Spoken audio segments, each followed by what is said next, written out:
ہم لوگوں نے، بہت معافی کے ساتھ کہتا ہوں، ہم لوگوں نے دینی خدام کو اپنا خادم سمجھ رکھا ہے.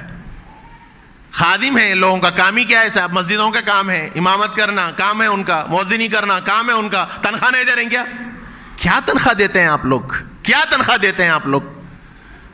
ایک امام، ایک بیچارہ ٹیوشن پڑھانے والا آپ کے بچوں کو پڑھانے کے لیے آتا ہے تو آپ کیا تنخواہ دیں گے اس کو؟ کیا قرآن کی، کیا حدیث کی، کیا دین کی کوئی قیمت لگا سکتے ہیں آپ؟ کس کی مجال ہے کہ قرآن و حدیث کی قیمت لگا سکے؟ لیکن بڑا احسان کر دیا آپ نے، امام کو تنخواہ دے دی تو یہ سمجھ رکھا کہ صاحب تنخواہ دی ہم نے. تنخواہ، تنخواہ کبھی غور کیجئے معنی پر. تن کے معنی جسم کے ہیں اور خواہ کے معنی چاہنے کے ہیں. ایک جسم کو جتنی ضرورت پڑتی ہے اس کا نام تنخواہ ہے. کبھی غور کر لیں ہم نے دینی خدام کو کیا تنخواہ دیا. ہمارے اپنے گھر کے اخراجات سے دینی خدام کے اخراجات کو بھی کبھی کمپیئر کر کے دیکھیے کہ ان کی ضرورتیں کیسے تکمیل پاتی ہیں. مسجدوں کی کیا تنخواہیں ملتی ہیں امام کی اور مؤذن کی، اور دینی خدام کو، ٹیوشنز پڑھانے والوں کو کیا آپ دیتے ہیں؟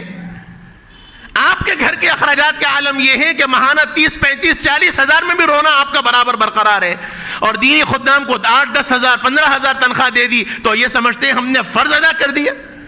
بیماریاں ان کے گھر لگی نہیں ہیں کیا؟ ضرورتیں ان کے پاس نہیں ہیں کیا؟ شادی اور ضرورتوں کا مواقع ان کے پاس نہیں ہے؟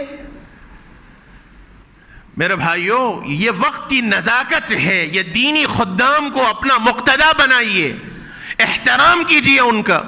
اور جب تک احترام نہیں ہوگا، خدا کی قسم دینی ماحول اور مزاج ہم لوگوں کے اندر نہیں آئے گا. میں یہ نہیں کہتا کہ دودھ کے دھلے ہیں سب، غلطیاں ہر دو سے ہوتی ہیں. ہم سے بھی غلطیاں ہوتی ہیں، اور ہماری اپنی مجلسوں کے اندر اس کا باضابطہ مذاکرہ ہوتا ہے. ایک امام صاحب اگر اپنے فرض منصبی میں کوتاہی کرتے ہیں تو کبھی دل بڑا رکھنا چاہیے کہ صاحب ان کی بھی ضرورتیں ہیں. ایک مؤذن سے اگر اس کی ضرورتوں میں تکمیل میں کوئی کوتاہی ہوتی ہے تو یہ سمجھنا چاہیے کہ وہ بھی انسان ہے، اس کے لیے بھی کچھ ضرورتیں ہیں. ایک گھر پہ پڑھانے والے ٹیوشن استاد اگر آپ کے گھر پہ کسی ضرورت سے نہیں آتا تو یہ سمجھنا چاہیے کہ وہ بھی ایک انسان ہے، اس کی بھی کچھ ضرورتیں ہیں. لیکن دینی خدام کو ہم نے اپنا نوکر سمجھ رکھا ہے. اوپر سے لے کے نیچے تک سب اٹھا کے بول دیں گے. یہ ادب و احترام نہیں ہے. یہ خدام ہے دین کے. آپ اپنی نماز ان کے پیچھے پڑھ رہے ہیں، امام کے پیچھے اپنی نماز پڑھ رہے ہیں. آپ لوگ اللہ اکبر کہہ کے جب آپ تحریمہ باندھتے ہیں تو مسلک کے اعتبار سے آپ سے لا غلطیاں ہو جائیں نماز کے اندر، لیکن سجدہ سہو آپ کو لازم نہیں ہے. اور وہی اگر ایک امام سے غلطی ہو جائے، آپ کہیں گے صاحب میرے سے غلطی نہیں ہوئی، امام سے ہوئی، میں سجدہ سہو نہیں کروں گا، آپ کی نماز نہیں ہوگی.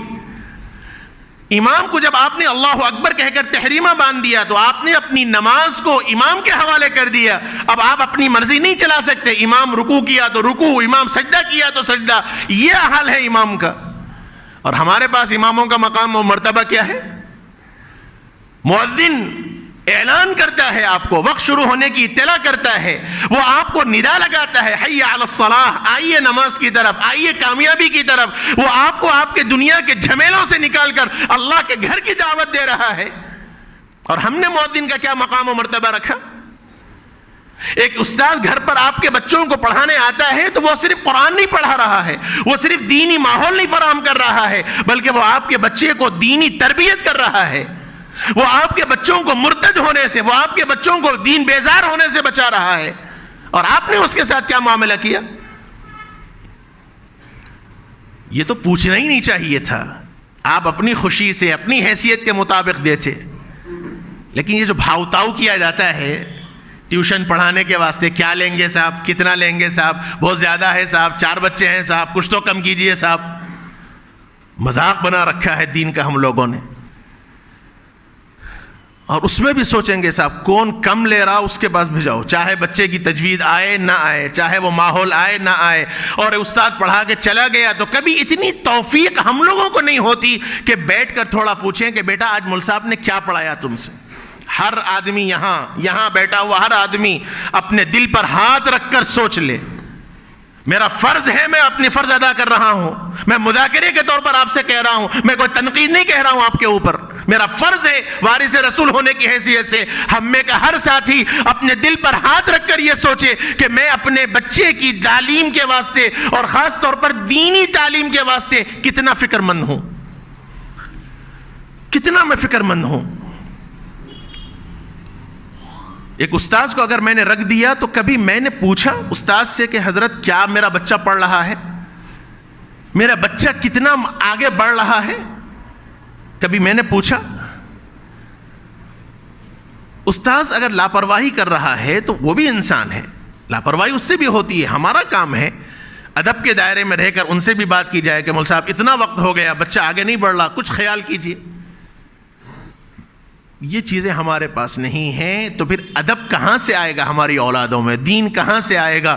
آج بچے بلوغت کی عمروں کو پہنچ رہے ہیں، بلوغت کی عمر کو پہنچ رہے ہیں، بالغ تک ہو جا رہے ہیں بچے، لیکن ان کو غسل کے فرائض نہیں معلوم ہے۔ یہ سچی باتیں میں کہہ رہا ہوں آپ سے، کوئی فرسودہ باتیں نہیں کہہ رہا ہوں۔ غسل فرائض، غسل کن چیزوں سے واجب ہوتا ہے، غسل کس کو کہتے ہیں، غسل فرض کیسے لیا جاتا ہے، یہ نہیں معلوم۔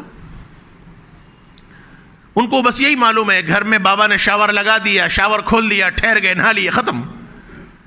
لیکن غسل میں نیت بھی ضروری ہے، کیسے غسل ہونا چاہیے، غسل کے آداب کیا ہیں۔ نہ باپ کو اتنی فکر ہے کہ وہ اپنی اولاد کو سمجھا سکے، نہ استاذ کو باپ نے بتلایا کہ میرا بچہ قریب البلوغ ہے، ذرا آپ اس کی فکر کریں۔